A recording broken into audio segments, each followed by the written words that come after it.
langkah terakhir. Tapi ya, apabila pada saat penertiban tindakan paksa ini juga akhirnya menimbulkan perlawanan fisik ya dan tindakan anarkis, nah ini penting ya. Apa yang harus kalian lakukan?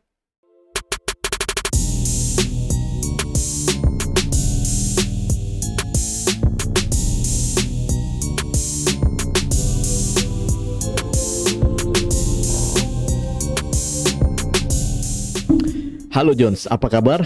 Assalamualaikum warahmatullahi wabarakatuh. Selamat datang kembali di channel Adil Usmanatia. Sambil diseruput sisa kopi tadi pagi yang tidak kunjung habis, kita bertemu lagi untuk membahas kisi-kisi SKB.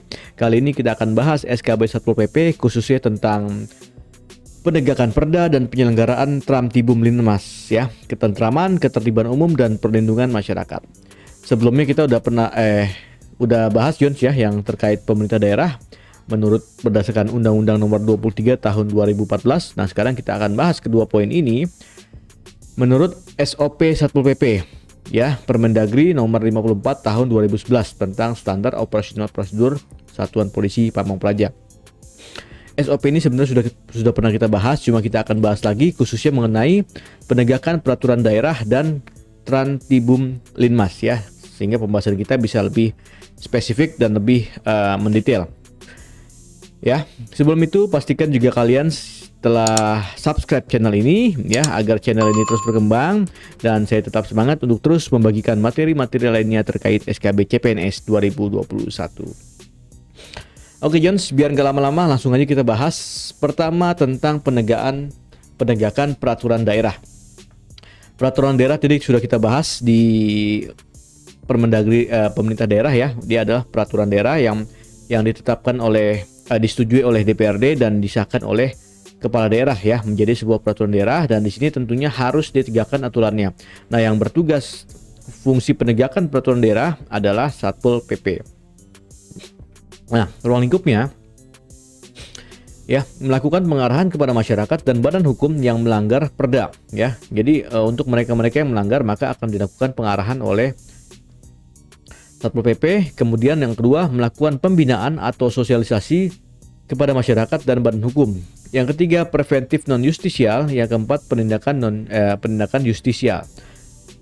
Ya, ketentuan umum mempunyai landasan hukum, tidak melanggar HAM, dilaksanakan sesuai prosedur tentunya ya. Tentunya segala kegiatan apapun harus sesuai dengan prosedur yang telah ditetapkan. Dan terakhir, tidak menimbulkan kerugian pada pihak manapun. Ini perlu kita garis bawahi ya, bahwa SOP ini memang dibuat supaya ketika ada sedikit pokoknya intinya tidak menimbulkan korban dan kerugian pada pihak manapun, baik pihak Satpol PP maupun bagi pihak lainnya. Ya, kemudian nomor 3, pengarahan agar masyarakat dan badan hukum mentaati dan mematuhi peraturan daerah. Ini terus dilakukan oleh rekan-rekan Satpol PP ya, pengarahan-pengarahan seperti ini. Kemudian pembinaan dan atau sosialisasi. Nah, ini melakukan pendekatan kepada masyarakat dan badan hukum yang melanggar perda. Ya. Jadi karena sifat pembinaan dan atau sosialisasi maka tidak dilakukan penindakan, tapi dilakukan semacam pendekatan persuasif lah kepada mereka-mereka yang melanggar perda. Nah, di sini pembinaannya pembinaan perorangan dan pembinaan kelompok.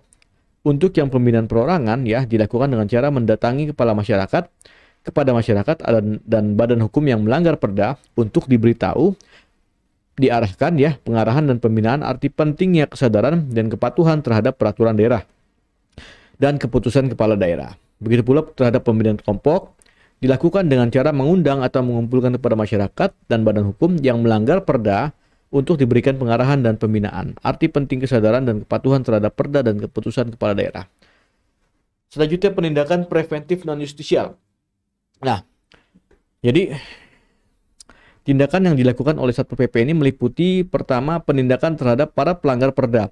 Nah, ini artinya pertama-tama harus dilakukan dengan menandatangani surat pernyataan bersedia dan sanggup mentaati dan mematuhi serta melaksanakan ketentuan dalam waktu 15 hari terhitung sejak penandatanganan surat pernyataan. Ya, jadi nggak langsung ditindak Jones ya. Nggak langsung ditindak, ini kita lakukan preventif non justisial. Jadi ada beberapa langkah yang harus dilakukan terlebih dahulu untuk sebelum dilakukan penertiban secara apa istilahnya penindakan secara paksa ya. Bukan, artinya sebelum dilakukan pelaporan kepada PPNS ya.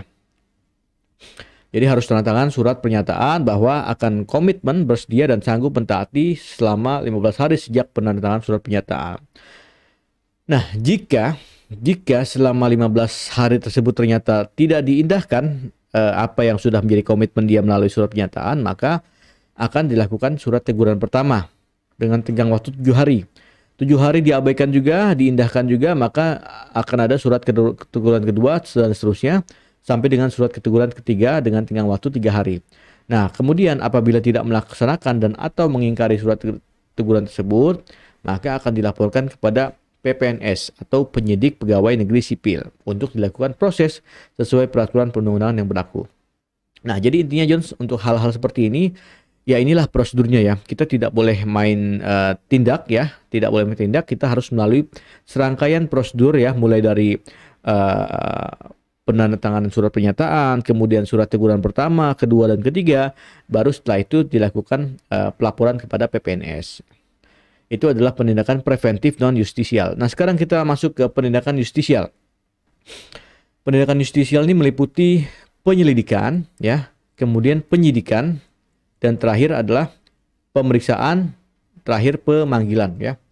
Ini adalah jadi kalau istilahnya diminta sebutkan penindakan justisial, ya ini ya, 4 ini ya. Penyelidikan, penyidikan, pemeriksaan, dan pemanggilan. Ya, sekarang kita bahas yang pertama, penyelidikan. Nah, penyelidikan ini ya dilakukan oleh siapa? Dilakukan oleh PPNS. Nah, PPNS itu siapa? Penyidik pegawai negeri sipil, termasuk kalian nanti Jones kalau sudah menjadi anggota Satpol PP, maka kalian juga bisa diangkat sebagai PPNS. Tentunya harus sesuai dengan ketentuan dan persyaratan yang telah ditetapkan, ya. Nah, di sini PPNS prinsipnya memiliki kewenangan untuk melakukan penyidikan.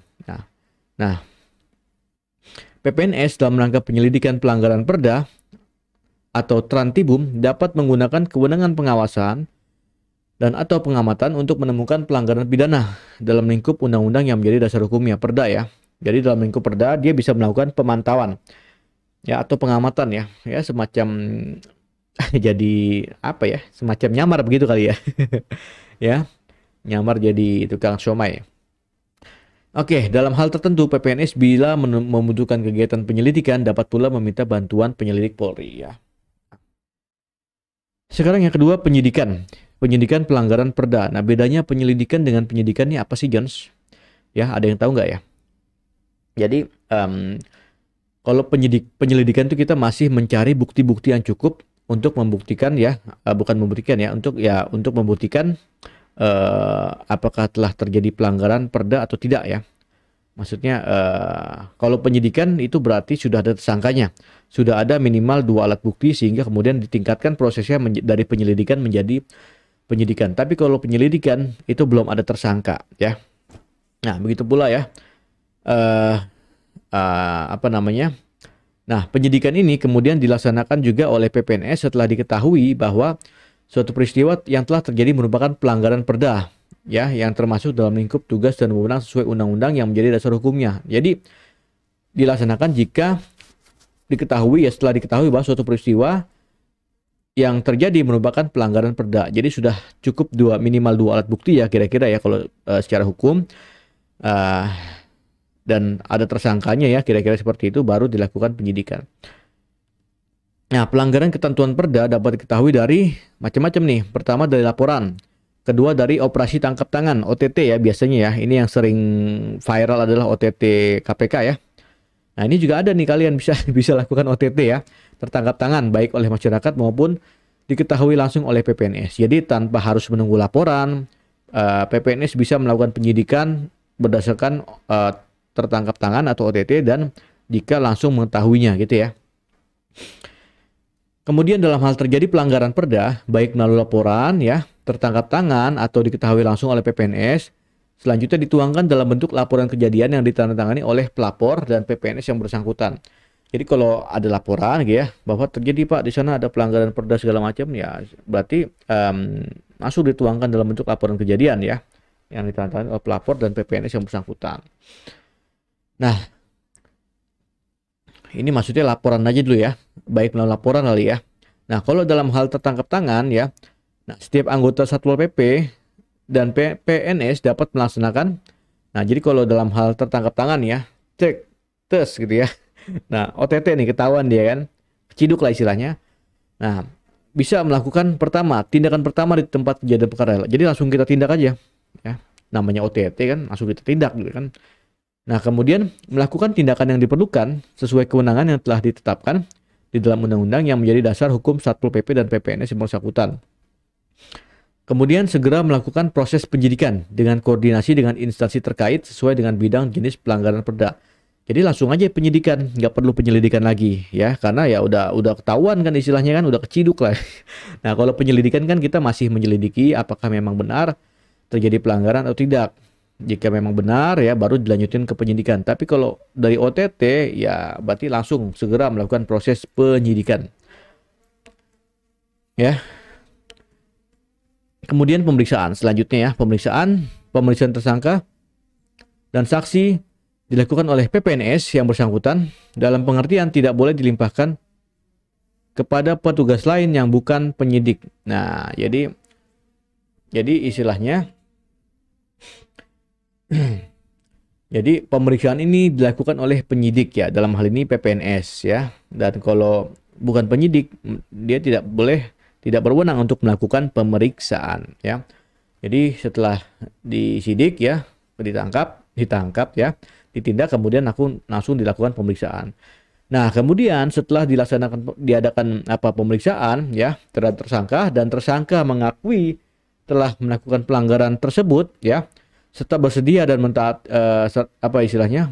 telah melakukan pelanggaran tersebut serta bersedia dan mentaati untuk melaksanakan ketentuan perda tersebut sesuai dengan jenis usaha kegiatan yang dilakukan ya kalau udah ditangkap dia diperiksa ya ujung-ujungnya tetap ini sih di sini mengakui kesalahan dalam waktu 15 hari sejak pelaksanaan pemeriksaan tersebut dan mengakui kesalahan kepada yang bersangkutan diharuskan membuat surat pernyataan ya. Jadi udah diperiksa kemudian ngaku ya udah akhirnya bikin surat pernyataan lagi ya. Ya. Oke. Pemanggilan. Nah, dasar hukum pemanggilan adalah sesuai dengan ketentuan KUHP sepanjang menyangkut pemanggilan. Dasar pemanggilan tersangka dan saksi sesuai dengan kewenangan yang ditetapkan dalam undang-undang yang menjadi dasar hukumnya masing-masing perda. Nah, yang berwenang menandatangani surat panggilan pada prinsipnya adalah PPNS Satpol PP ya. PPNS Satpol PP.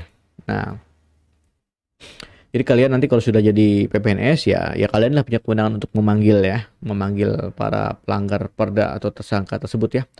Atau bisa juga taksi ya. Nah, kemudian nomor 4, dalam hal pimpinan Satpol PP adalah penyidik, maka penandatanganan surat panggilan dilakukan oleh pimpinannya selaku penyidik. Ya intinya kan penyidik ya. Nah, kalau kebetulan pimpinan Satpol PP-nya juga penyidik ya dialah yang tanda tangan kan. Tapi kalau pimpinannya bukan penyidik, bukan PPNS, maka ya yang menandatangani surat panggilan harus anggotanya yang sudah PPNS. Ya. Nah, kemudian surat panggilan dilakukan oleh petugas PPNS agar yang bersangkutan dengan kewajiban dapat memenuhi panggilan tersebut ya. Kemudian pelaksanaan. Dalam melaksanakan operasi penegakan peraturan daerah dibentuk tim terpadu yang terdiri dari Satpol PP, pengampu peraturan daerah dengan dibantu oleh kepolisian atau Korwas PPNS ya, koordinator pengawasan PPNS ya, kejaksaan dan pengadilan ya mereka ini dapat melakukan sidang di tempat terhadap para pelanggar perda. Nah, ini langsung aja ya, bisa ya langsung sidang tempat gitu ya. Terhadap mereka-mereka yang melanggar perda ya.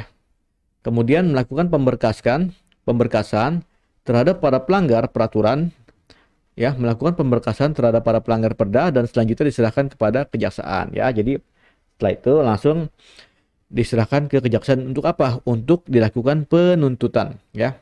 Nah, selanjutnya melakukan koordinasi dengan kejaksaan, pengadilan dan kepolisian atau Korwas PPNS guna penjadwalan untuk disidang ya. Jadi udah dituntut habis itu disidang.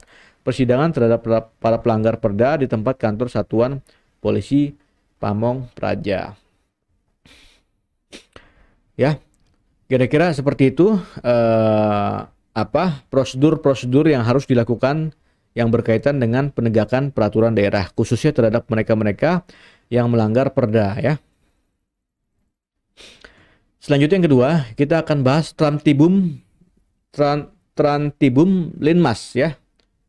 Ketentraman, ketertiban umum dan perlindungan masyarakat. Ketertiban umum dan ketentraman masyarakat ya. Nah, di sini ruang lingkupnya adalah ruang lingkup penyelenggaraan ketertiban umum dan ketentraman masyarakat terdiri dari pembinaan dan operasi penertiban umum dan ketentraman masyarakat yang menjadi kewenangan Satpol PP. Nah, ini kan soalnya kan kenapa? Kan ada juga ya ketentraman dan perlindungan masyarakat yang menjadi kewenangan Polri, kewenangan polisi. Nah, yang menjadi kewenangan Satpol PP antara lain tertib tata ruang, tertib jalan, tertib angkutan jalan dan angkutan sungai, tertib jalur hijau, taman, tempat umum, tertib sungai, saluran kolam pinggir pantai, tertib lingkungan, tertib tempat usaha dan usaha tertentu, tertib bangunan, tertib sosial, tertib kesehatan, tertib tempat hiburan dan keramaian, dan tertib peran serta masyarakat, dan ketentuan lainnya. Sepanjang telah ditetapkan dalam perda masing-masing ya. Inilah yang menjadi kewenangan Satpol PP terkait ketertiban umum dan ketentraman masyarakat ya. Jadi tidak bersinggungan, tidak tidak beririsan dengan kewenangan kepolisian. Nah, sekarang kita bahas bagaimana sih ketentuan pelaksanaan untuk melaksanakan penyelenggaraan Trantibum Linmas tersebut ya, Jones. Secara umum persyaratan yang harus dimiliki oleh setiap petugas pembina dan operasi ketertiban umum dan ketentraman masyarakat adalah ya bahwa setiap tugas harus memiliki wawasan dan ilmu pengetahuan tentang perda. Nah, ini ya, perda, perkada dan peraturan perundang-undangan lainnya. Nah, ini kalian ini kan nanti kan sebagai aparat ya, aparat penegakan perda, aparat penegakan penertiban umum dan ketentraman perlindungan masyarakat. Jadi ya harus tahu aturan-aturan yang telah ditetapkan di daerah gitu ya. Nah, kemudian apa? Nomor 2, dapat menyampaikan maksud dan tujuan dengan bahasa Indonesia yang baik dan benar. Dapat juga dengan bahasa daerah setempat ya. Jadi memang baiknya gunakanlah bahasa Indonesia yang sudah disempurnakan. Tapi kalau memang lebih kerasan apa istilahnya, lebih dekat jika menggunakan bahasa daerah, ya monggo dipersilakan ya. Kemudian menguasai teknik penyampaian informasi dan teknik presentasi yang baik ya. Ini teknik komunikasi ya. Jadi memang kalian kan nanti akan bersentuhan langsung dengan masyarakat, maka kalian juga wajib memiliki bagaimana tata cara berkomunikasi dengan baik dan benar ya. Itu. Ya nggak usah khawatir, nanti kalian kalau sudah jadi CPNS nanti akan ada diklat-diklat sebagai bagian dari pengembangan kompetensi kalian. Yang penting kalian tetap semangat dan berkinerja dalam bekerja gitu ya. Selanjutnya berwibawa, penuh percaya diri dan tanggung jawab yang tinggi. Jadi memang ya karena kalian juga sebagai aparat, maka kalian harus punya wibawa ya. Dan harus pede. Jangan nggak pede ya, harus, tapi tidak boleh over confidence ya. Harus berwibawa, pede dan punya tanggung jawabnya. Artinya apa yang kalian lakukan itu menjadi tanggung jawab kalian masing-masing. Makanya berkegiatanlah sesuai dengan SOP yang telah ditetapkan. Nomor 5 penting, setiap petugas harus dapat menarik simpati masyarakat ya. Artinya kalian ya harus bagaimana caranya, harus sopan, santun ya, bertutur kata dengan baik kepada masyarakat. Supaya apa? Supaya masyarakat juga memiliki rasa simpati kepada kita ya. Jangan istilahnya kan banyak ya yang viral, mohon maaf ya. Yang viral dalam artian bertindak semena-mena, ya terkesan kasar terhadap masyarakat, terkesan arogannya, itu tidak baik, itu tidak boleh kalian lakukan nanti. Jadi memang kalian dah yang nantinya akan meneruskan organisasi Satpol PP ya. Ya kalian lah yang harus menjaga kewibawaan organisasi sehingga masyarakat pun pada akhirnya bisa simpatik kepada Satpol PP ya. Kira-kira seperti itu. Nah, salah satunya dengan cara apa? Salah satunya dengan bersedia menerima saran kritik masyarakat, kemudian mampu mengidentifikasi masalah, dapat memberikan alternatif pemecahan masalah tanpa mengurangi tugas pokoknya ya.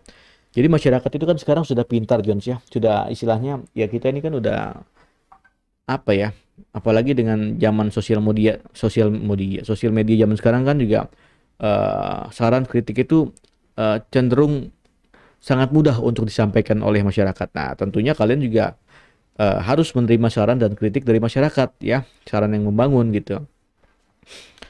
Ya. Oke, kemudian petugas ketertiban umum dan ketentraman masyarakat harus memiliki sifat ulet dan tahan uji ya, tahan banting istilahnya. Ya karena kalian akan bekerja seharian ya, bekerja 24 jam ya, nggak tidur dong. Ya kira-kira seperti itulah. Ya, dapat memberikan jawaban yang memuaskan kepada semua pihak terutama yang menyangkut tugas pokoknya, mampu membaca situasi. Nah, ini juga penting ya. Jadi dalam melaksanakan tugas di lapangan, kalian juga harus pintar membaca situasi di lapangan. Ya, kalau situasinya tidak memungkinkan untuk dilakukan penindakan misalnya, ya sebaiknya jangan diteruskan. Sebaiknya perlu koordinasi dengan pihak-pihak lain gitu ya. Contoh sih itu ya, contoh aja. Kemudian memiliki suri tauladan dan dapat contoh oleh aparat Pemda lainnya ya. Nah ini ya, kalian kan sebagai aparat penegakan perda, aparat ketertiban umum, maka tentu kalian harus menjadi contoh yang baik di depan aparat Pemda lainnya gitu ya. Kalian yang menjadi ujung tombak gitu. Kalau kaliannya nanti tidak bisa menjadi suri tauladan ya ya gimana ya. Jadi memang harus dari sekarang kalian harus belajar bagaimana caranya menjadi orang yang dapat dijadikan contoh bagi aparat Pemda lain. Sorry, aparat yang lain. Ramah, sopan, santun, menghargai pendapat orang lain ya. Ini intinya seperti itulah sifat-sifat kalian nanti yang harus kalian jaga, yang harus kalian perbaiki ketika kalian sudah menjadi anggota polisi Pamong Praja.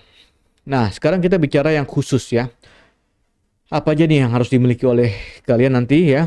Pengetahuan dasar yang harus dimiliki oleh petugas Satpol PP dalam melaksanakan tugas penyelenggaraan ketertiban umum dan ketentraman masyarakat adalah pengetahuan tentang tugas-tugas pokok polisi Pamong Praja khususnya dan Pemda pada umumnya. Ya, yang Pemda tadi ya banyak lah, bukan cuma Undang-Undang Nomor 23 Tahun 2014, tapi juga berkaitan yang lain ya. Kalian pelajari, dan yang terpenting ini tugas dan fungsi kalian sebagai Pol PP. Jangan sampai kalian tidak tahu sama sekali gitu ya.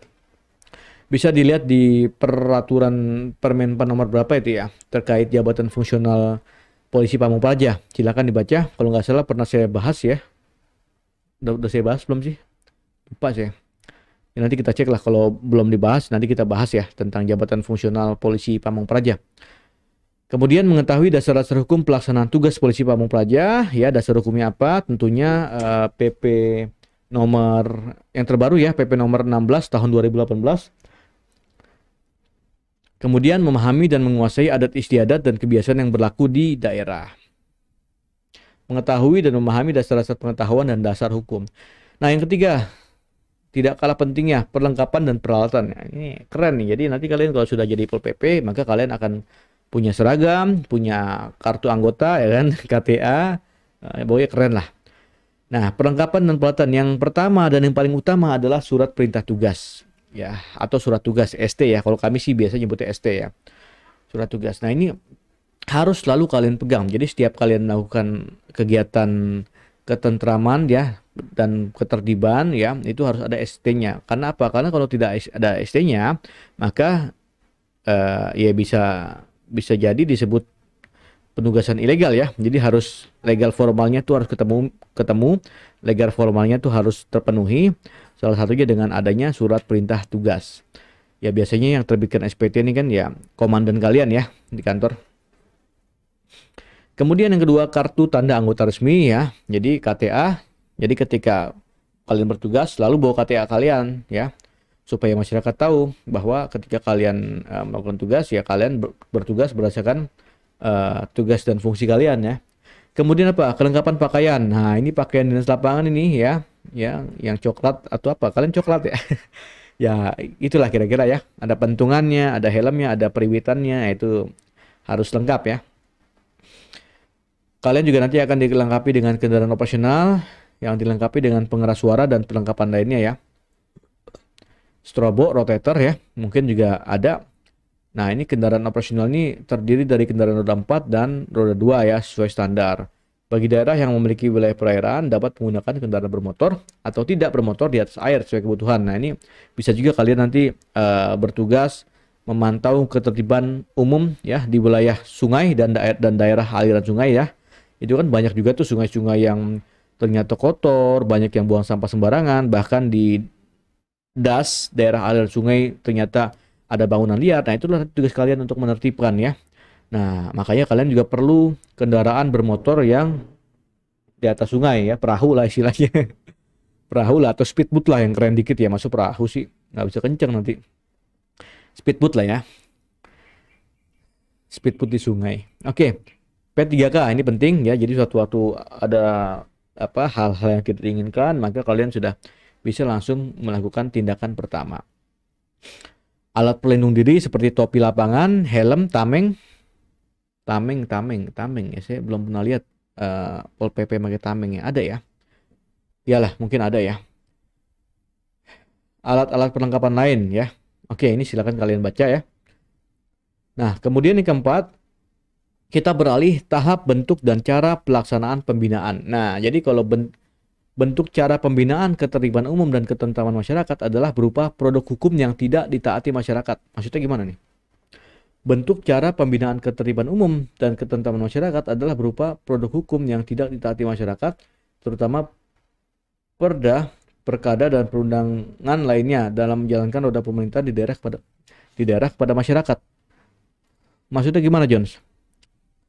Bentuk cara pembinaan ketertiban umum dan ketentraman masyarakat adalah berupa produk hukum yang tidak ditaati masyarakat, terutama perda, perkada. Ya, oh ya, ya mungkin ini berkaitan dengan kepatuhan ya. Intinya ya karena adanya produk hukum yang tidak dipatuhi ya, maka dilakukan pembinaan oleh Satpol PP. Ya begitulah kira-kira ya. Hal tersebut dilaksanakan secara bertahap dan berkesinambungan sehingga masyarakat akan memahami arti pentingnya ketaatan dan kepatuhan terhadap produk hukum daerah. Oleh karena itu di dalam pembinaan harus memenuhi apa nih? Penentuan sasaran pembinaan dalam bentuk perorangan kelompok atau badan usaha. Penetapan pelaksanaan kegiatan pembinaan. Bentar ya. Ya benar ya. Perencanaan dengan penggalan waktu tersebut dimasukkan penetapan waktu pelaksanaan pembinaan seperti bulanan, triwulan, semesteran, dan tahunan ya, regularly. Nah, perencanaan dengan penggalan waktu tersebut dimasukkan agar tiap kegiatan yang akan dilakukan memiliki batasan waktu yang jelas dan mempermudah penilaian keberhasilan dari kegiatan yang dilakukan. Dan seterusnya ya, silakan kalian baca. Nah, adapun bentuk dan metode dalam rangka pembinaan ketertiban umum ya. Pembinaan ketertiban umum ada dua. Ya, pertama formal, kedua informal. Nah, formal ini tentunya ya di sini dibagi dua juga, sasaran perorangan dan sasaran kelompok. Kalau perorangan A, langsung B di sini. Pembinaan dilakukan dengan cara mengunjungi anggota masyarakat yang telah ditetapkan sebagai sasaran untuk memberikan arahan himbauan akan arti pentingnya ketaatan terhadap perda, perkada, dan produk hukum lainnya. Kemudian mengundang memanggil anggota masyarakat yang perbuatannya telah melanggar dari ketentuan perda dan seterusnya ya. Ini secara formal ke perorangan. Kalau ke kelompok tentunya dikumpulkan ya. Pembinaan ketertiban umum dan ketentraman masyarakat dilakukan dengan dukungan fasilitas dari Pemda dan berkoordinasi dengan instansi SKPD lainnya. Sekarang namanya OPD ya. Organisasi Perangkat Daerah. Ya, kemudian dibahas ya segala macam ya, dihadirkan dalam suatu gedung pertemuan ya, istilahnya dikumpulin lah ya, karena kan acaranya formal. Nah, untuk yang pembinaan informal, nah ini informal inilah yang harus kalian lakukan sehari-hari ya, jadi tidak melalui formal Jones ya. Jadi pembinaan ini ya seluruh anggota Pamong Praja mempunyai kewajiban moral untuk menyampaikan informasi dan himbauan yang terkait dengan perda, perkada, dan produk hukum lain kepada masyarakat. Nah, jadi saya pernah bilang beberapa kali ya, saran saya jika kalian nanti sudah jadi Satpol PP, ya kalian ya disarankan untuk ikut tergabung dalam kepengurusan masyarakat ya. Entah itu pengurus RT atau pengurus RW ya. Ya begitu ya kira-kira, supaya apa? Supaya kalian juga punya peluang atau punya kesempatan untuk melakukan pembinaan ya yang bisa dilakukan secara informal ya. Kalian sambil ketika rapat, ketika ada perkumpulan warga, kalian sambil mengingatkan pentingnya ketertiban umum dan ketentraman masyarakat ya terkait kepatuhan terhadap perda, perkada, dan lain-lain ya. Kira-kira seperti itu, Jones. Ya, silakan kalian baca sendiri ya. Kemudian selain itu pelaksanaan pembinaan, ketertiban umum dan ketentraman masyarakat juga dapat dilakukan dengan memanfaatkan sarana dan fasilitas umum seperti media massa, media elektronik seperti radio, televisi dan seterusnya ya. Banyak ya. Sekarang zamannya sosmed, berarti bisa juga kalian memanfaatkan Instagram ya, Twitter untuk bisa melakukan pembinaan ya. Kalian bisa update status di situ, status apa story ya, update story di Instagram ya yang berkaitan dengan ya sosialisasi. Jika ada perda-perda terbaru kalian posting di situ. Jika ada kegiatan penertiban kalian posting di situ. Arahan-arahan pembinaan-pembinaan ya pokoknya yang berkaitan dengan pembinaan lah kalian posting di situ sehingga masyarakat juga lebih mudah mendapatkan informasi yang disampaikan ya. Kemudian sekarang kelima kita bicara teknis persiapan operasional ketertiban umum dan ketentraman masyarakat. Nah ini penting ya. Jadi sering kita dengar Satpol PP melakukan penertiban ya, penertiban masyarakat ya. Ada yang diangkut gerobaknya ke truk ya atau pick up ya. Ada yang sampai marah-marah ininya pedagang kaki limanya misalnya ya. Nah itu kan kejadian-kejadian yang viral di masyarakat yang kemudian kita penasaran sebenarnya SOP penertiban itu seperti apa sih gitu ya. Nah ya itu kita perlu tahu seperti apa ya. Nah, sekarang kita lihat. Nah yang pertama dilakukan adalah memberikan teguran pertama kepada orang atau badan hukum yang melanggar ketertiban umum dan ketentraman masyarakat. Nah, jadi ketika kita menemukan pelanggaran ya, misalnya ada orang jualan di trotoar, ya kita nggak boleh main sikat. Kita harus kasih teguran dulu ya, teguran pertama. Teguran pertama ini lisan atau tulisan, di sini tidak dijelaskan ya. Jadi mungkin sepertinya lisan saja kalian sampaikan, Pak, ini trotoar difungsikan untuk pejalan kaki, bukan untuk berdagang. Mohon untuk dipatuhi ketentuannya bla bla bla dan seterusnya. Berilah teguran secara lisan dengan santun, dengan etika, dengan penuh etika sehingga para pelanggar ketertiban umum tadi juga simpatik terhadap kita sehingga dia juga mau mematuhi ketertiban umum tersebut sesuai perda dan seterusnya ya. Nah kemudian jika 3 hari setelah teguran pertama itu masih tidak diindahkan, maka kita juga menyampaikan teguran kedua ya kepada masyarakat ya. Kita kesana lagi, kita kasih teguran lagi ya bahwa itu sudah tidak boleh dilakukan ya, dan seterusnya. Kemudian jika setelah 3 hari teguran kedua juga masih belum diindahkan, barulah kita memberikan teguran ketiga ya. Masih ada teguran ya, jangan langsung ditindak, nggak boleh. Teguran ketiga ya.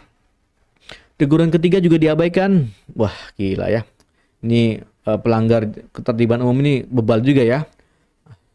Sikat? Belum disikat. Masih harus dikasih surat peringatan pertama ya dalam waktu 7 hari apabila memberikan surat peringatan pertama dalam waktu 7 hari agar badan hukum tersebut menertibkan sendiri apabila dalam waktu 3 hari setelah teguran ketiga dilakukan belum diindahkan. Jadi 3 hari setelah teguran ketiga itu masih dicuekin kita ya, kita berikan surat peringatan pertama. Masih begitu juga masih dicuekin surat peringatan kedua. Masih dicuekin juga surat peringatan ketiga. Nah, baru terakhir jika surat peringatan ketiga tidak diindahkan, maka kita dapat melakukan tindakan penertiban secara paksa. Langsung kita sikat? No. Tidak boleh langsung kita sikat. Penertiban paksa juga ada SOP-nya ya. Nggak boleh kita main angkut, nggak boleh kita main apa istilahnya ya. Seperti itulah ya. Nah, sekarang oke, kita ke nomor 6 dulu ya. Teknis operasional ketertiban umum dan ketertiban masyarakat dalam menjalankan tugas. Apa nih? Melaksanakan deteksi dini dan mengevaluasi hasil deteksi dini. Melakukan pemetaan mapping terhadap objek atau lokasi sasaran serta memikirkan emergency exit window ya. Bahasanya cukup keren ya. Emergency exit window. Pimpinan operasi menentukan jumlah kekuatan anggota yang diperlukan dalam pelaksanaan operasi.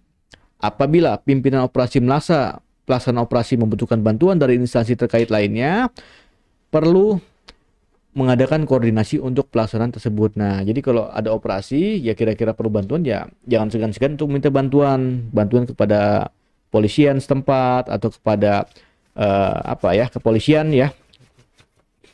Oke. Nah, kemudian sebelum menuju lokasi ini teknis ya. Sebelum menuju lokasi, pimpinan lakukan briefing kepada para anggotanya tentang maksud dan tujuan operasi termasuk kemungkinan ancaman yang dihadapi. Nah, di sini juga ada penilaian resiko Jones ya. Jadi kira-kira kalau melakukan operasi apa sih resikonya? Ya banyak ya. Resiko kalian dihadang di tengah jalan, resiko kalian ditolak ya, resiko kalian diusir atau bahkan resiko terjadinya clash, kericuhan ya. Nah, itu harus dilakukan briefing. Nah, kemudian apalagi mempersiapkan dan mengecek segala kebutuhan dan perlengkapan serta pelaksanaan harus dibawa ya. Ya kalian bawa helm, pentungan, bawa kendaraan, bawa tameng ya, bawa HT ya. Ya pokoknya perlengkapan apapun lah kalian bawa untuk memastikan pelaksanaan tugas dan fungsi kalian terkait penertiban ini lancar ya. Setiap petugas yang diperintahkan harus dilengkapi dengan surat tugas. Ini yang penting ya. Yang terakhir tapi paling penting ya, sekali lagi surat perintah tugas supaya apa? Supaya legal formal kegiatan kalian terpenuhi. Ya. Penertiban dilakukan dalam rangka peningkatan ketaatan masyarakat ya terhadap peraturan, tapi tindakan tersebut hanya terbatas pada tindakan peringatan, penghentian sementara kegiatan yang melanggar perda dan seterusnya. Sedangkan putusan final atas pelanggaran tersebut merupakan kewenangan instansi atau pejabat yang berwenang. Untuk itu, penertiban di sini tidak dapat diartikan sebagai tindakan. Penyidikan penertiban yang dilakukan oleh Satpol PP adalah tindakan non-justisial ya. Oke. Jadi tindakan non-justisial ya. Nah, dalam pelaksanaan baik upaya bimbingan atau upaya penertiban, maka seorang anggota polisi Pamung Praja dalam setiap pelaksanaan tugas juga harus mendengar keluhan dan permasalahan anggota masyarakat ya. Jadi ya siapa tahu gini ya Jones ya, jangan langsung kita bebankan kesalahan pada mereka ya. Artinya misalkan mereka jualan di pinggir jalan gitu ya, di trotoar segala macem. Kita cari, kita dengarkan apa sih penyebabnya, apa sih keluhannya gitu ya. Kenapa kok sampai berjualan di pinggir jalan ya, di trotoar misalnya toh. Nah, itu mungkin ada sebabnya karena tidak akan ada asap kalau tidak ada api ya. Nah, kalian cari apinya gitu loh. Kemudian padamkan apinya. Misalnya ya mungkin saja karena tempat yang seharusnya itu tidak strategis ya segala macam, tidak banyak pembeli datang ya gitu contohnya ya, sehingga nanti kemudian kalian juga merekomendasikan kepada dinas lain yang berkaitan untuk supaya bagaimana caranya agar tempat tersebut yang memang tempat dia berdagang itu menjadi lebih ramai ya, kira-kira kayak gitulah contohnya ya. Ya, mendengarkan keluhan masyarakat, tidak memotong pembicaraan orang. Nah, kita seringkali motong-motong pembicaraannya. Kita seringkali menjadi pembicara yang baik tapi tidak menjadi pendengar yang baik ya. Jadilah juga selain pembicara yang baik, juga kita harus jadi pendengar yang baik. Tidak motong pembicaraan orang, kita menerima masukan dan seterusnya. Jangan langsung menyalahkan ide, pendapat, keluhan, perbuatan masyarakat ya. Nah, kemudian setelah mendengar keluhan dari masyarakat, yang harus dilakukan adalah memperkenalkan dan menjelaskan maksud dan tujuan kedatangannya ya. Jadi kita datang setelah mendengar keluhan dari masyarakat ya, apa penyebabnya, baru kita jelaskan kita nih mau ngapain gitu kan. Bu, kita mau melakukan penertiban, ini surat perintah tugasnya ya. Kita telah melakukan surat teguran pertama, kedua dan seterusnya ya, tidak diindahkan, maka dengan terpaksa kita harus melakukan penertiban di area ini dan seterusnya ya. Kemudian apa ya, jelaskan kepada masyarakat ya, ini juga bahwa perbuatannya telah melanggar perda dan seterusnya. Berani menegur terhadap masyarakat atau aparat pemerintah lainnya yang tertangkap tangan melakukan tindakan pelanggaran. Nah, jadi bukan cuma terhadap masyarakat, Jones, tapi juga terhadap aparat pemerintah lainnya ya. Itu juga kalian harus punya ketegasan, punya wibawa ya. Artinya ya kalian juga harus berani dengan aparat pemerintah yang lain jika kedapatan melanggar ketentuan perda ya. Jadi harus tidak pilih kasih. Jika dilakukan pembinaan ternyata masih melakukan perbuatan melanggar hukum, melanggar ketentuan perda ya, maka kegiatan itu adalah tindakan penertiban. Ya, ini tadi ya. Jadi kita lakukan penertiban ya dengan bekerja sama dengan aparat penertiban lainnya serta penyidik PNS, PPNS. Ya. Nah, sekali lagi penertiban itu ada prosedurnya. Lihat nomor 8. Langkah-langkah sebelum melakukan operasi penyelenggaraan ketertiban umum ya. Ini bukan ya? Ya ya ini ya. Nah, koordinasi ke siapa? Ya ke alat negara ya, aparat-aparat polisian ya, mungkin atau ke TNI ya, ke instansi terkait ya, PPNS, kecamatan, kelurahan, desa ya. Kita harus koordinasi supaya apa? Supaya pelaksanaan penertiban ini lancar ya. Kita tidak bekerja sendiri ya. Kita dibantu oleh teman-teman yang lain. Nah, teknisnya ya, ini kita silakan kalian baca sendiri ya. Nah, sekarang kita bahas yang ketiga. SOP-nya penertiban secara paksa ya. Jadi kalau tadi sampai teguran tertulis yang terakhir surat peringatan ketiga ya masih tidak diindahkan, kita lakukan penertiban secara paksa. Nah, prosedur seperti ini. Sebelum operasi penertiban ya, sebelumnya ya kita beritahukan kepada masyarakat dan badan hukum yang akan ditertibkan ya bahwa kita besok akan melakukan penertiban. Ya, kita beritahukan dulu ya, jangan malah kita tiba-tiba datang tanpa masyarakat tahu, walaupun memang sudah hak kita untuk menertibkan, tapi kita harus informasikan terlebih dahulu pada masyarakat supaya masyarakat juga tidak kaget ya. Melakukan perencanaan operasi penertiban dan berkoordinasi dengan pihak kepolisian, kecamatan, kelurahan, RT RW serta masyarakat setempat. Ya. Ini penting ya supaya apa? Supaya tidak menimbulkan antipati terhadap kegiatan penertiban kita ya. Nah, kemudian melakukan kegiatan pemantauan ya, kegiatan intelijen ya. Ini kalian juga nanti jadi intel ya. Istilahnya ya kalian sambil dagang bakso ya, bakso gitu kan atau sate ya. Sate. Nah, kalian sambil ngeliatin nih ya.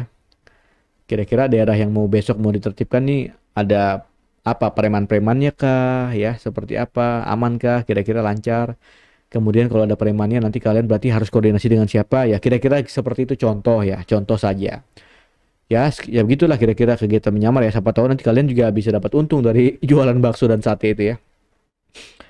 Oke, hasil dari kegiatan pemantauan menjadi dasar untuk menentukan waktu dan saat yang dianggap tepat. Nah itu ya tadi ya. Jadi kalau kira-kira wah ini kayaknya belum bisa besok nih. Situasinya masih panas ya, masih banyak indikasi-indikasi preman yang masih berjaga-jaga misalnya. Ya, jika kalian mau menertibkan apa, misalnya menertibkan tanah ya, apa namanya, ya, penyerobotan tanah segala macam ya. Nah, itu. Nah, jadi seperti itu kegiatan pemantauannya, ya. Oke, ya. Pimpinan pasukan memberikan arahan kepada pasukan yang akan melakukan penerimaan apa aja. Ya harus, ya nanti harus memberikan arahan bahwa kita itu harus bertindak tegas, tidak bersikap arogan. Nah ini penting ya. Ini penting sekali lagi, tidak bersikap arogan. Ya, istilahnya kita punya kewenangan, tapi kita juga harus santun kepada masyarakat. Ya, jangan sampai viral ya.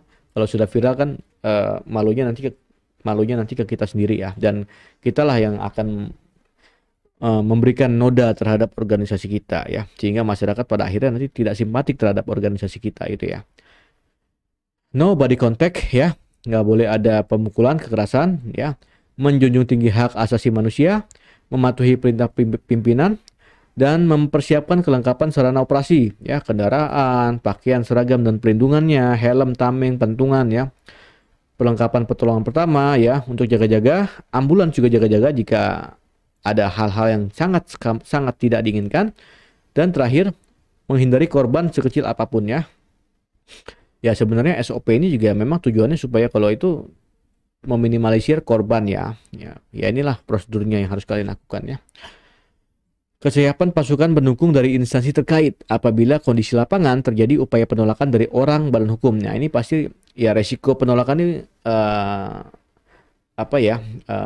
likelihoodnya itu ya sering juga ya, makanya pasti ya teman-teman Pol PP akan minta bantuan dari teman-teman kepolisian biasanya ya, jika memang dirasa resiko ini likelihoodnya tinggi. Nah ini pra ya. Kemudian pada saat operasi penertiban, nah kita datang, kita nggak main sikat ya, kita datang, kita bacakan atau menyampaikan surat perintah penertiban ya, itu dulu kita bacakan bahwa area ini akan dilakukan penerimaan secara paksa dan seterusnya ya. Nah kemudian kita lakukan upaya penutupan atau penyegelan ya. Apabila ada upaya dari orang badan hukum yang melakukan penolakan, maka dilakukan upaya sebagai berikut. Nah, jadi kalau ada upaya penolakan, kita nggak boleh ricuh ya, nggak boleh kita nyerang ya. Nah, kita harus negosiasi ya. Kita negosiasi dulu, kita berikan pemahaman kepada mereka ya, bahwa ya tugas kita ini adalah dalam rangka menjaga ketertiban umum ya, dalam rangka menegakkan perda dan seterusnya. Kemudian kita juga bisa menggunakan mediator ya, yang dianggap dapat menjembatani upaya penertiban, misalnya tokoh masyarakat ya, atau mungkin bisa juga dari teman-teman kepolisian ya. Nah, jika negosiasi ini buntu, maka petugas melakukan tindakan upaya paksa penertiban sebagai langkah terakhir ya. Kita dengan terpaksa melakukan penertiban paksa ya. Langkah terakhir, tapi ya, apabila pada saat penertiban tindakan paksa ini juga akhirnya menimbulkan perlawanan fisik ya dan tindakan anarkis, nah ini penting ya. Apa yang harus kalian lakukan? Ya. Nah, kalian nggak boleh menyerang Jones ya. Jadi yang dilakukan adalah menahan diri ya untuk melakukan konsolidasi sambil memperhatikan perintah lebih lanjut. Kemudian apa? Mengamankan pihak yang memprovokasi ya. Jadi provokator-provokator itulah yang kita amankan ya, supaya apa? Supaya ya tindakan anarkis itu cepat mereda gitu ya. Jangan malah kita ikut terbawa emosi, malah akhirnya timbul korban ya. Jangan. Kita harus mengamankan provokator-provokator tersebut. Dan yang terakhir, kita lakukan tindakan bela diri untuk mencegah korban kedua belah pihak. Nah, kita sifatnya pasif, kita sifatnya membela diri Jones, tidak menyerang. Kita bela diri dalam rangka apa? Dalam rangka meminimalisir korban. Korban siapa? Korban dari pihak kita maupun korban dari pihak mereka. Ya, jadi kira-kira seperti itu. Dalam upaya melakukan tindakan paksa tersebut, petugas mendapat perlawanan dari badan hukum serta masyarakat. Ya, jika masih ada perlawanan ya dari mereka, maka petugas tetap bersikap tegas untuk melakukan penertiban. Jadi kalian jangan takut, harus tetap melakukan penertiban. Apabila perlawanan mengancam, ini kalau makin bahaya lagi ceritanya ya. Apabila perlawanan mengancam keselamatan jiwa petugas serta berpotensi menimbulkan konflik ya yang lebih luas, maka diadakan konsolidasi secepatnya dan menunggu perintah lebih lanjut ya. Ya, jadi konsolidasi itu penting. Nah, kemudian komandan nih, si komandan jika melihat situasi dan kondisinya itu makin berbahaya ya, makin wah ini benar-benar tidak bisa dilanjutkan. Kalau dilanjutkan maka akan timbul korban ya. Maka komandan berhak untuk melanjutkan dan atau menghentikan operasi penertiban. Jadi ya kita harus legowo, kita harus mengalah juga sebetulnya ya. Karena apa? Karena prinsipnya adalah jangan sampai timbul korban. Itu ya. Dan kita tidak boleh apa ya, kita sifatnya juga membela diri ya. Kita tidak boleh ya istilahnya apa Jones ya, jangan mati konyol lah kita ya. Ya memang kita melaksanakan tugas dan fungsi, melaksanakan tugas negara, tapi jangan sampai mati konyol juga gitu kan. Ya. Jadi ya sudah, kita hentikan saja, nanti kita lanjutkan lagi di situasi berikutnya yang situasinya lebih kondusif. Dan kita juga bisa melakukan advokasi dan bantuan hukum. Kita juga perlu mengadakan evaluasi ya. Kenapa sih bisa sampai ricuh seperti ini? Apa penyebabnya gitu ya? Mungkin dari kita ada salah, mungkin kita tidak melakukan prosedur yang tepat, atau mungkin memang mereka yang memang sangat antipati terhadap kita dari awal misalnya. Ya itu. Kemudian hasil evaluasi tersebut kita jadikan bahan untuk melakukan kebijakan atau tindakan berikutnya yang dirasa supaya lebih efektif dan efisien. Pembinaan tertib pemerintahan ya, kita cooling down lagi ceritanya. Kita ke pembinaan tertib pemerintahan. Ya di sini ada piket secara bergiliran, memberikan bimbingan pengawasan terhadap pengamanan kantor dan seterusnya ya. Ya tertib pemerintahan ya, ini silakan kalian baca. Ini istilahnya kita juga sebagai aparat menegakkan ketertiban di lingkungan pemerintahan ya. Termasuk apa nih? Melakukan usaha dan kegiatan untuk mencegah timbulnya kriminalitas ya. Tuh. Tertib lingkungan ya. Nah, ini galian-galian C ya, kita lakukan bimbingan dan pengawasan pada mereka supaya apa? Supaya galian C-nya tidak menimbulkan eksternalitas negatif terhadap lingkungan ya. Dan sosial silakan kalian baca. Tertib sosial juga silakan kalian baca ya. Apa saja sih yang harus dilakukan ya? Administrasi ya. Ini silakan kalian baca ya. Saya kira itu ya poin-poin yang cukup penting yang perlu kita bahas pada kesempatan kali ini. Selebihnya kalian bisa baca sendiri ya. silakan kalian browsing SOP ini, atau bisa juga download di link yang sudah saya share di deskripsi video ini. Ya, mudah-mudahan bisa bermanfaat buat kalian. Yang penting apa? Yang penting kalian tetap berikhtiar ya. Tetap berusaha, tetap belajar setiap hari. Dan sekali lagi, ingat dosis dari saya. 3 kali sehari, dosis latihan untuk kalian. Sampai jumpa.